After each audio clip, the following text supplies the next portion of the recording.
Hello everyone. Welcome to Ollie's Top 10.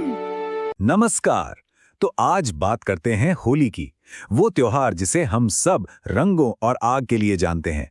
पर इसके पीछे का गहरा विज्ञान क्या है, आज यही समझते हैं। हाँ, होली मतलब रंगों का त्योहार। हर तरफ बस रंग ही रंग। पर क्या कभी सोचा है कि इस रंगीन मस्ती के पीछे इसकी असली कहानी क्या है, इसकी आध्यात्मिक गहराई क्या है? चलिए आज इसी परत को हटाते हैं। तो देखिए, होली जो है वो फाल्गुन महीने की पूर्णिमा को मनाई जाती है। और ये सिर्फ एक त्योहार नहीं है, बिल्कुल नहीं। ये असल में 3 चीजों का एक संगम है।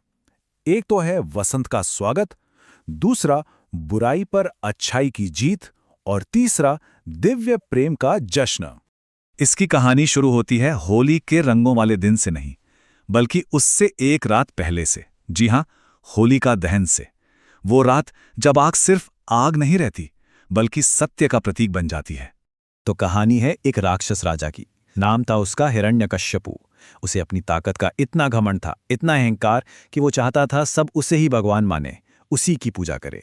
पर मुश्किल ये थी कि उसका अपना ही बेटा प्रहलाद इस बात के लिए तैयार ही नहीं था। वो तो भगवान विष्णु का पक्का भक्त था। और बस यहीं से शुरू होती है असली टक्कर, भक्ति और अहंकार के बीच। अब जब हिरण्यकश्यपु प्रहलाद को झुका नहीं पाया, तो उसने अपनी बहन होलिका की मदद ली। होलिका को एक कह सकते हैं एक सुपर पावर मिली हुई थी, एक वरदान था कि आग उसे जला नहीं सकती। तो एक साजिश रची गई।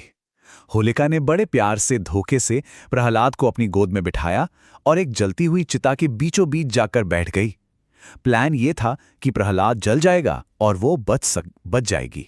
लेकिन हुआ क्या? बिल्कुल उल्टा। होलिका, जिसे आग से ना जलने का वरदान था, वो खुद ही जलकर राख हो गई। और प्रहलाद, उसे देवीय कृपा ने ऐसे बचाया कि एक खरोच तक नहीं आई। तो देखिए, कहानी का सार यही है कि बुराई का वरदान भी काम नहीं आता और सच्ची भक्ति को कोई आंच नहीं आ सकती। तो ये जो होलिका दहन है, ये सिर्फ एक कहानी सुनाना नहीं है, बल्कि इसके पीछे गहरे आध्यात्मिक मतलब हैं।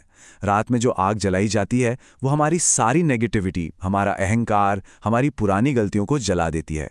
फिर उसमें जो अनाज भुना जाता है, वो नई फसल का पहला भोग होता है, जो हम ईश्वर को चढ़ाते हैं। उसके चारों तरफ परिक्रमा करके हम आशीर्वाद मांगते हैं। और हाँ, कई लोग पुरानी चीजें भी आग में डालते हैं। ये एक तरह से अपने मन के बोझ और पुरानी शिकायतों को हमेशा के लिए जलाने जैसा है।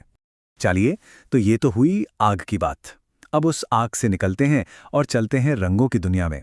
होली का मुख्य दिन यानी रंगों वाला दिन, उसकी भी अपनी एक बहुत प्यारी दिव्य प्रेम कहानी है। हाँ, ये जो हम सब एक दूसरे पर रंग डालते हैं ना, ये परंपरा जुड़ी है राधा और कृष्ण की प्रेम कहानी से। कहते हैं कि एक बार छोटे कृष्ण ने अपनी माँ यशोदा से पूछा कि वो राधा की तरह गोरे क्यों नहीं हैं। तो माँ ने मजाक में कहा, जाओ और राधा के चेहरे पर जो रंग पसंद है वो लगा दो। और कृष्ण ने वही किया। उन्होंने शरारत में राधा को रंग दिया और बस वहीं से शुरू हो गई ये रंगों की प्रेम लीला। और पता है, ये जो रंग हम इस्तेमाल करते हैं, ये सिर्फ रंग नहीं है। हर रंग का अपना एक मतलब है, अपनी एक भावना है। जैसे लाल रंग प्यार और फर्टिलिटी का प्रतीक है, पीला रंग खुशहाली और समृद्धि का, हरा रंग है नई शुरुआत का, और नीला रंग वो तो खुद कृष्ण की दिव्य ऊर्जा का प्रतीक माना जाता है। और समाज में इसका क्या मतलब है? हम सबने सुना है, बुरा ना मानो होली है। ये एक छोटी सी लाइन हमें मौका देती है कि सारे पुराने गिले शिकवे भूल जाओ और रिश्तों में फिर से नए रंग भर दो। अच्छा, आग की बात हो गई, रंगों की बात हो गई, पर कोई भी त्योहार खाने पीने के बिना पूरा होता है क्या? बिल्कुल नहीं। तो चलिए अब बात करते हैं होली के जायके की। और होली का जायका मतलब गुजिया। वाह, खोया, मेवे, नारियल, इन सब से भरी हुई वो चांद के आकार की मिठाई। सच कहूं तो गुजिया के बिना होली अधूरी है। पर कभी सोचा है कि होली पर गुजिया ही क्यों खाते हैं? इसके भी कई कारण हैं। पहला तो ये कि मौसम बदल रहा होता है, तो ये हमें एनर्जी देती है।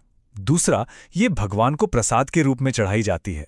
तीसरा, ये नई फसल के दूध और अनाज से बनती है, तो ये एक तरह से फसल का जश्न भी है। और चौथा, इसका जो चांद जैसा आकार है, वो पूर्णिमा का प्रतीक है, जिस दिन होली मनाई जाती है।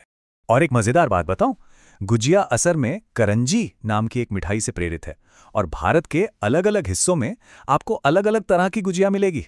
जैसे राजस्थान में थोड़ी कम मीठी, तो उत्तर प्रदेश में पूरी चाशनी में डूबी हुई। तो हमने कहानी की बात की, रंगों की, स्वाद की, इन सबको अगर मिला दें तो होली का असली गहरा मतलब क्या है?